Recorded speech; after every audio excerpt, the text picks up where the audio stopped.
தனுசு ராசியில் இருக்கக்கூடிய அனைத்து அன்பர்களுக்கும் மனமார்ந்த வணக்கத்தை உங்கள் ஜோதிடர் செல்வன் இந்த இடத்தில் தெரிவித்துக் கொள்கிறேன். தனுசு ராசி இந்த மாதம் முழுவதுமாகவே ஏதாவது ஒரு மாற்றத்தை நீங்களே எதிர்பார்ப்பீங்க. ஒரு விஷயம் நல்லா நடந்துக்கிட்டே இருக்கும், இதை விட இன்னும் கொஞ்சம் வேற மாதிரி இருந்தால் நல்லா இருக்குமே அப்படின்னு எதிர்பார்ப்பீங்க. அதுக்கு தேவையான விஷயங்களை செய்வீங்க. அந்த செயல் மூலயமா ஒரு சில இடங்களில் தடுமாற்றங்களையும் சந்திப்பீங்க. அதுக்காக எந்த விதமான ஒரு பெரிய முயற்சியும் எடுக்காமல் எது எப்படி நடக்குதோ அதை அது போக்கிலேயே விட்டால் இந்த மாதம் உங்களுக்கு மகிழ்ச்சியாக இருக்கும். நிச்சயமாக நீங்கள் நினச்சது ஒரு நாள் நடந்தே தீரும். நீங்கள் பண்ண வேண்டியதெல்லாம் காத்து இருக்கணும். பொறுத்தார் பூமி ஆழ்வார் அப்படின்னு சொல்லுவாங்க. தனுசு ராசியை பொறுத்த வரைக்கும் நீங்கள் பொறுமையாக இருந்தீங்க, சாந்தமாக இருந்தீங்க, அமைதியாக இருந்தீங்க அப்படின்னா இந்த ஜகத்தையே உங்களால் ஜெயிக்க முடியும் அப்படின்றது மாற்ற முடியாத கருத்து. உங்களுடைய கோபத்தாலையும் அவசரப்பட்டு எடுக்கக்கூடிய முடிவுகளாலையும் தான் நீங்கள் ஒரு சில இடங்களில் தடுமாறி கீழே விழுறீங்க. கீழே விழுந்தாலும் எந்திரிச்சு நின்றுடுறீங்க. ஆனால் அந்த கீழே விழும்போது ஒரு சில அடி நமக்கு படுதே ஐயா. அதை எல்லாருமே சகஜமாக எடுத்துக்கிட்டா பரவாயில்ல. நான் தான் அப்போவே சொன்னல இதெல்லாம் செய்ய வேணாம் அப்படின்னு நமக்கு இன்னமும் புத்திமதி சொல்கிற மாதிரி நம்மளை குத்திக்கிட்டே இருக்காங்க.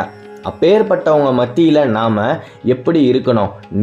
நிதானமாக நாம் எந்த ஒரு செயலையுமே செய்ய வேண்டிய ஒரு சூழ்நிலையில் தான் இந்த மாதத்தில் நீங்கள் இருக்கீங்க. நீங்கள் இருக்கக்கூடிய தொழிலில் ஒரு மாற்றத்தை எதிர்பார்க்குறீங்களா?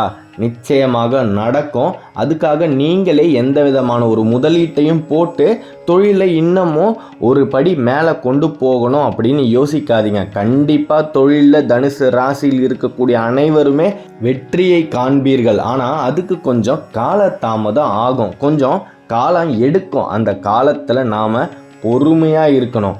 சித்தன் போக்கு சிவன் போக்குன்னு இருக்கும்போது தனுசு ராசியின் போக்கு அந்த சிவபெருமானின் போக்கு அப்படின்றதுல மாற்று கருத்தே கிடையாது. நீங்கள் அமைதியாக இருங்க. உங்களுக்கு நடக்க வேண்டியது அத்தனையுமே நல்ல விதமாகவே நடக்கும். பெண்களை பொறுத்த வரைக்கும் அந்த இல்லத்து அரசிகளை, குடும்ப தலைவிகளை யாருமே புரிஞ்சிக்க மாட்டாங்க. உங்கள் குடும்பத்தில் இருக்கிறவங்க நீங்கள் எது சொன்னாலும் கேட்கவே மாட்டாங்க. உங்கள் பேச்சை ஒரு பொருட்டாவே மதிக்க மாட்டாங்க. அவ்வளோதான், முடிஞ்சு போச்சு. கண்டுக்காதீங்கம்மா. இன்னைக்கு வேணா உங்களை ஒதுக்குற மாதிரி உங்களுக்கு தெரியலாம், இன்னைக்கு வேணா உங்க பேச்சை மதிக்காத மாதிரி உங்களுக்கு தோணலாம்.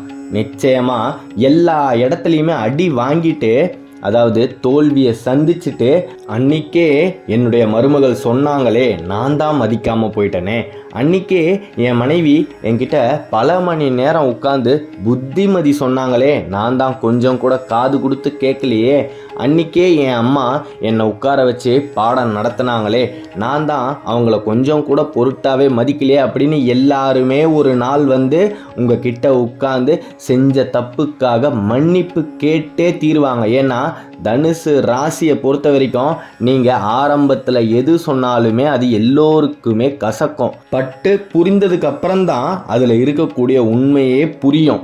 அதாவது நெல்லிக்கனி முன்னாடி கசக்கும் பின்னாடி இனிக்கும் அப்படின்னு சொல்லுவாங்க இல்லையா, அந்த மாதிரி தான் நீங்கள் எது சொன்னாலும் முதல்ல உங்களை நிராகரிக்க தான் செய்வாங்க. அதுக்காக நீங்கள் மன அழுத்தத்துக்கு மட்டும் போகாதீங்க.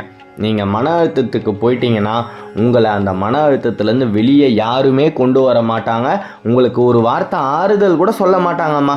அதனால் நீங்கள் ஏன் மன அழுத்தத்தில் இருக்கணும்? நல்லா புரிஞ்சுக்கோங்க. நீங்கள் தைரியமாக திடகாத்தமாக இருந்தால் தான் உங்கள் குடும்பம் சுபிக்ஷமாக இருக்கும். நீங்கள் மூளையில் உடஞ்சி போய் உட்காந்துட்டீங்க அப்படின்னா நிச்சயமாக மகாலட்சுமியின் அருள் உங்களுடைய இல்லத்தில் இருக்கவே இருக்காது. செல்வம் தலைத்து விளங்கவே விளங்காது. தனுசு ராசியில் இருக்கக்கூடிய பெண்கள், உங்களுடைய புன்னகையில் தான் உங்களுடைய குடும்பம் மலர்றதே. நீங்கள் சந்தோஷப்பட்டாதான் உங்களை சுற்றி இருக்கவங்க எல்லாருமே சந்தோஷமாகவே இருக்க முடியும். அதுதான் உங்களுடைய கிரக கோச்சார பலன்களே. தனுசு ராசியில் இருக்கக்கூடிய ஆண்கள் இந்த மாதத்தில் உங்களுடைய உடல் நலத்தில் கொஞ்சம் கவனமாக இருந்தால் போதும். மற்றபடி உடல் சோர்வு அடையக்கூடிய சமயங்களில் உடல் பயிற்சி எடுங்க. சில பேரெல்லாம் போன வாரமே ஆரம்பிச்சிட்ருப்பீங்க. யோகா பயிற்சி செய்வது உங்களுடைய உடலையும் சரி மனதையும் சரி ரொம்பவே சீராக வச்சுருக்கோம். முக்கியமாக இந்த மாதத்தில் பல எதிர்பார்ப்புகளை நீங்கள் எதிர்பார்த்துக்கிட்டு இருப்பீங்க. அது எல்லாமே நடந்தால் சந்தோஷம், நடக்காத பட்சத்தில் நீங்கள் திடகாத்தமாக இருக்கணும் அப்படின்னா உங்களின் உடற்பயிற்சி அதுக்கு சாதகமாக இருக்கும். அதாவது நம்ம மனசும் நம்மளுடைய உடம்பும் தெம்பாக இருந்தாலே எந்த ஒரு பிரச்சனையுமே நாம் சமாளிச்சிடலாம் அப்படின்றது ஒரு உண்மை தான். அப்படி இருக்கும்போது நாம் நம்மளுடைய உடல் சரீரத்தை ரொம்ப திடகாத்தமாக வச்சுக்க வேண்டியது இந்த காலகட்டத்தில் ஒரு முக்கியமான விஷயமாக இருக்குது. மாணவர்களை பொறுத்த வரைக்கும் நீங்கள் கஷ்டப்பட்டு தான் எந்த ஒரு வெற்றியையுமே அடையக்கூடிய ஒரு சூழ்நிலையில் இருக்கீங்க. முடிஞ்ச வரைக்கும் இரவு நேரத்தில் ரொம்ப நேரம் கண்முழிச்சு படிக்கிறதும் எழுதுறதையும் தவிர்த்துட்டு அதிகாலையில் சீக்கிரமாக எந்திரிச்சு படிக்க ஆரம்பிங்க. கல்வியில் நீங்கள் மேன்மேலும் வளர்ந்துக்கிட்டே வருவீங்க. அந்த ஒரு மாற்றத்தை உங்களாலே பார்க்க முடியும். தனுசு ராசியில் இருக்கக்கூடிய அனைத்து அன்பர்களுமே இந்த மாதத்தில் ஏதாவது ஒரு சிவபெருமானின் திவ்ய ஸ்தலத்துக்கு போயிட்டு வர்றது ரொம்ப சேஷ்டம். ஏதாவது ஒரு சிவனுடைய ஆலயத்தில் போய் உட்காந்து ஒரு 10 நிமிஷம் கண்ணை மூடி தியானம் பண்ணி அந்த சிவபெருமான் கிட்ட எல்லா பிரச்சனையும் ஒப்படைச்சிட்டு சிவமே கதி அப்படின்னு உட்காந்துட்டு வாங்க. உங்களுடைய வாழ்க்கையில் ஒரு மிகப்பெரிய மாற்றம் நடந்தே தீரும் அன்பர்களே. எல்லா விஷயத்துக்கும் உடனே கோவப்படுறத முதல்ல நிறுத்துங்க. பொறுமையாக இருங்க, அமைதியாக இருங்க.